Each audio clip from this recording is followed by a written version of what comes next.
राम राम दोस्तों, जय बाबा नीम करोली महाराज जी की। आशा है कि आपके ऊपर भी बाबा नीम करोली जी की अपार कृपा हो। यही मैं प्रार्थना करता हूँ बाबा नीम करोली जी से बार बार।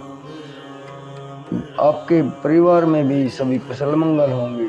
इस दिवाली आपके घर परिवार में अमृत वर्षा हो, धन वर्षा हो, सभी कुशल मंगल हो, यही मेरी प्रार्थना है। मेरे भाई बहनों, मेरी माताएं, सभी के कष्ट हरेंगे बाबा नीम करोली जी। सभी देवी देवताओं का आह्वान कर लिया है मैंने।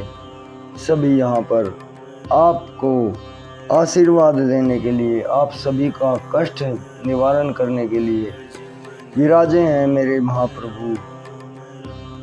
मैं आपको श्री शिव महापुराण का अष्टम खंड है कोटि रुद्र संहिता, और उसका पाठ है विष्णु भगवान को सुदर्शन चक्र की प्राप्ति। शुरू करते हैं मेरे भाई।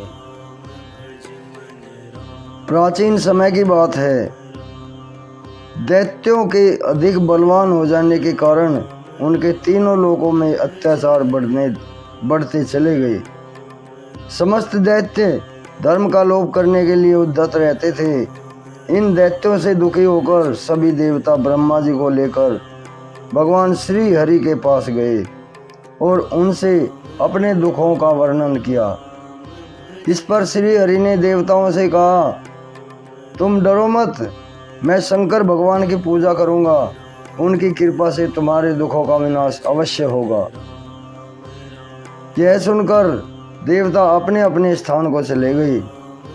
देवताओं के चले जाने के पश्चात श्री हरि जगत के कल्याण के लिए कैलाश पर गए।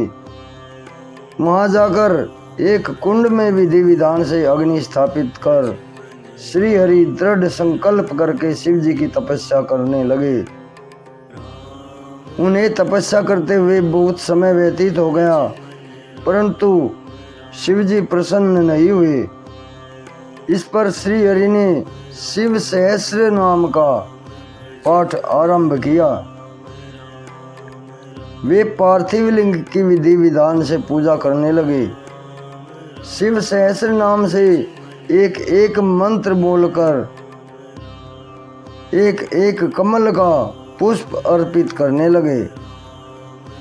श्री हरि की भक्ति की परीक्षा लेने के लिए पूजा के निमित्त आए हुए 1000 फूलों में से एक को शिव जी ने छिपा लिया।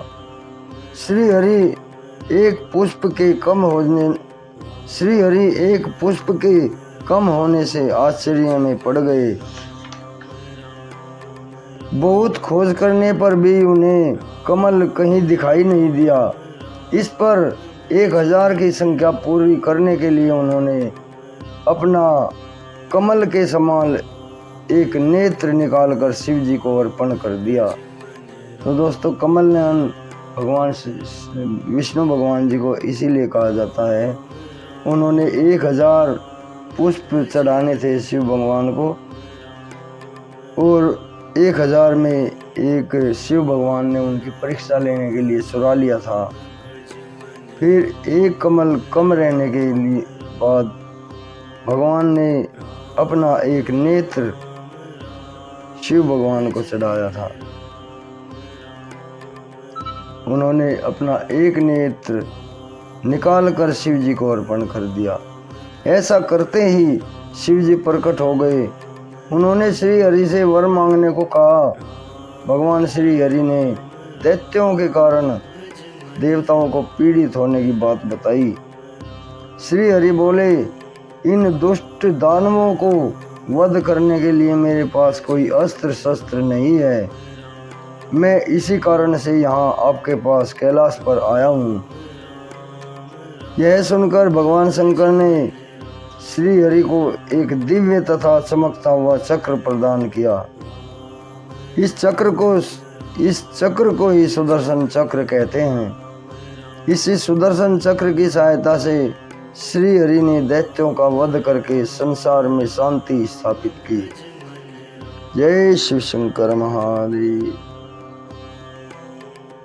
दोस्तों, आज का ये पाठ यहीं खत्म होता है, समाप्त होता है। कल मैं आपको इसका शिव सहस्त्र का फल बताऊंगा, शिव सहस्र नाम का फल ये बताऊंगा। ये पाठ है। अब आज्ञा लेता हूँ। भगवान भोलेनाथ आपके सारे कष्ट हरे, यही मेरी प्रार्थना है। जय शिव शंकर महादेव।